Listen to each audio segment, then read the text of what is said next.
All right, welcome back, everyone. This is an overview on one of my little trucks. It's an SCX24. I think this was, you know what? I don't remember what truck this was originally.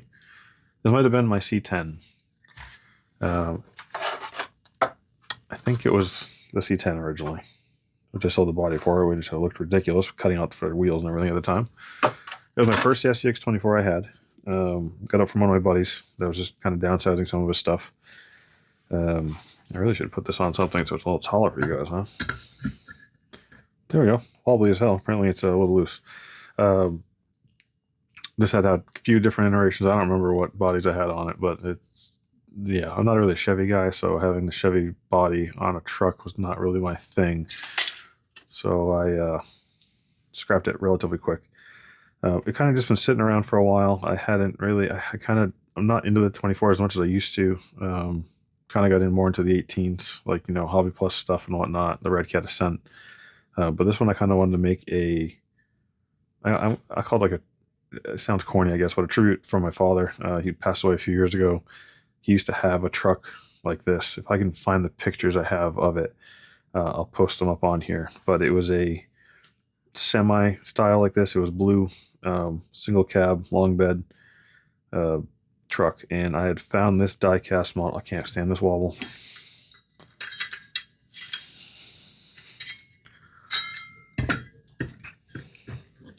All right, back.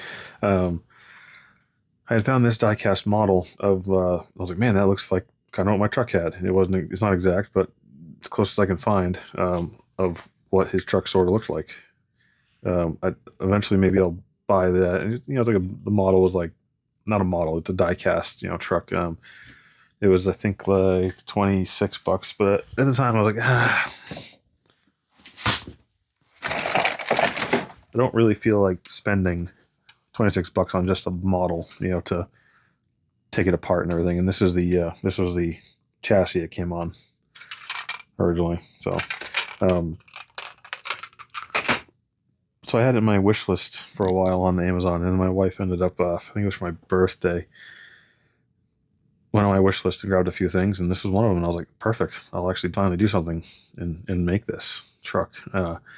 It has opening doors that open. That's how it comes. It has an interior. Man, I really got to figure out, I got to start bringing a flashlight or something. Yeah, you can. Nope. You can kind of see in there. It's got steering wheel, dash. It's got seats. They're pretty flat though, obviously, just because there's no depth in it really. And windshield, rear window, bumpers, and all that. Like the body wise, I have not done anything to it. This is just how it came. It's really heavy though. It is not a crawler. This is definitely more of a trail truck. But I just wanted to. No, kind of make it from remember my dad or something. His was not lifted this much. It did have, I think, groundhogs on it at one point. Then like some mud terrains of some sort, not swampers. It did have a wagon wheel type wheel on it though. Try to get it semi close. So yeah, this is more just to look at. It's here almost all the time, just to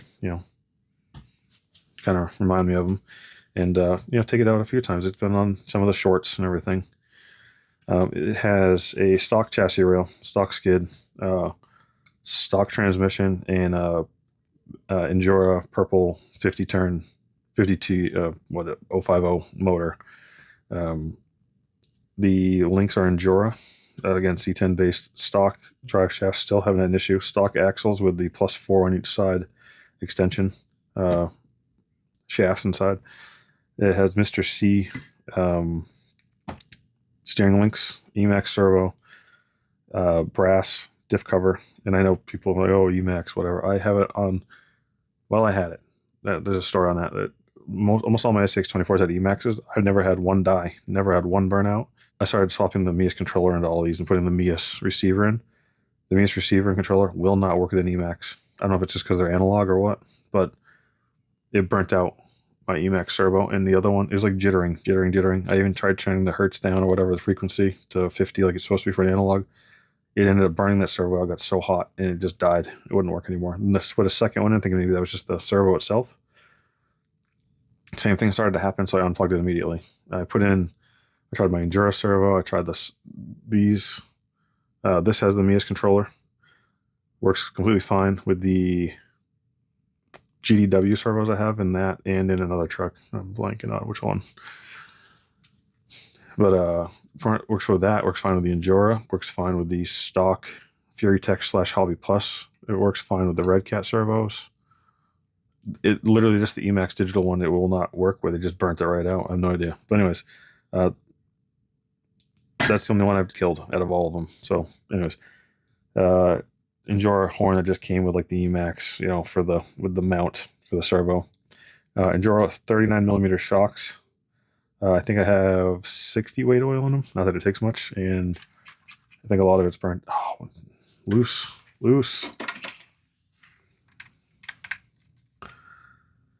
I think a lot of it's kind of leaked out or something because there's not much in there. Just some more of a trail truck, anyways. I'm not too worried. I didn't want to cut the interior out, so I left as much as I could. The only thing I did was trim down some nubs that were here. Stock, it had these plastic clear lenses, so I just put some LEDs behind it. Just have a little DuPont connector hot glued there so I can plug it in. Magnets. The bed is actually separate from the cab. You can take it apart, so I ended up hot gluing it in together just so it wobbles a little bit, but it doesn't separate. At least it could pull out technically. I just threw a cooler in there and a cone just to have something in there.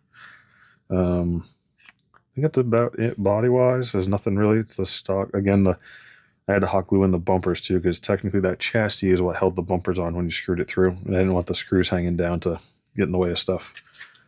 So that's the body. This is heavy. Just the body alone. Hence why this is not a crawler. It's more of a trail truck. Just the body alone is 12.2 ounces. 342 grams just for the body. And that's what a lot of people's trucks are. For reference, this is my Bronco. And that's 532. So, I mean, it's got a lot. It's hard body though, and you know, whatever. But still, it's oh, let's see here. This is a almost stock deadbolt. 342. Wait a minute. 346. So this weighs as much as this whole truck. And this does even have some links. Aftermarket servo, horn, magnets, different motor, you know, and that's with the battery. That's just sitting inside of it. So yeah, it's a heavy boy. Like I said, this is more of a just for fun truck. So anyways, it has the 50-turn purple motor that everyone uses with the motor plated after.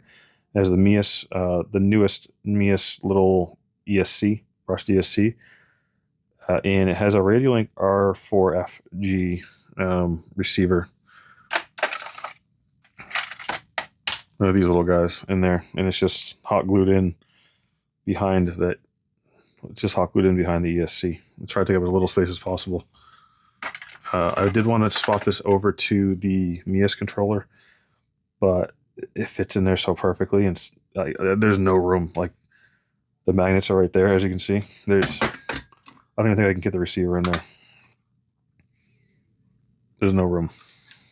And I was trying to not have stuff sticking out the side. This is a custom plate I designed 3D printed to put in the magnet mounts here, and to hold this as low as possible. The drive shaft just barely misses it in the links. This is the stock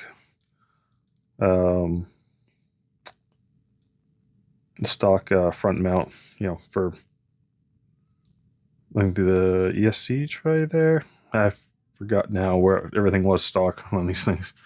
But anyways, I just trimmed it out for the motor because the motor usually faces the other way, and it doesn't need the room for this. And I trimmed the front lip of it because usually there's a lip going up, so the ESC, I think, you know, sits against it. Trim that off, and I designed this little front mount battery tray that sticks on here, and then has two little screws that you drill up in, and it can get the battery up in there. There's nothing I've put online or anything. Maybe I should, just in case people need it, but it was literally just for this truck because it fits up in there barely. That's all. That's literally all that was for. But yeah, it's been pretty good. Like I said, this is just a trail truck. There's nothing special. These are Proline Super Swamper tires. I think there's some brass rings in there. I can't remember. I don't know. I didn't really try too hard to get it too heavy down there. I just kind of, like I said, this is just a truck to have fun with, just to trail around. But works good.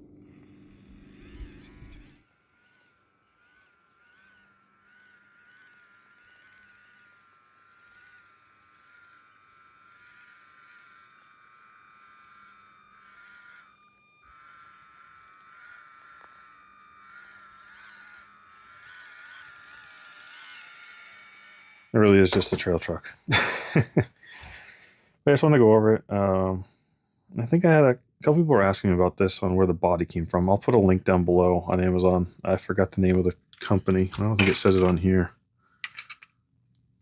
Motor Max 1977-79 Ford F-150 Custom. Motor Max Toy Factory, but that's all it says. It doesn't have the actual company. I forgot. I'll link it down below with all the other parts. Just wanted to go over it. If anyone else had any questions about it or suggestions, I kind of would like to hide the wires and stuff more. And I know it's more of a monster truck looking-ish truck since it's so tall. But, you know, I wanted to clear the tires, no problem. Like I said, I didn't want to cut into the body. I didn't want to cut into the interior.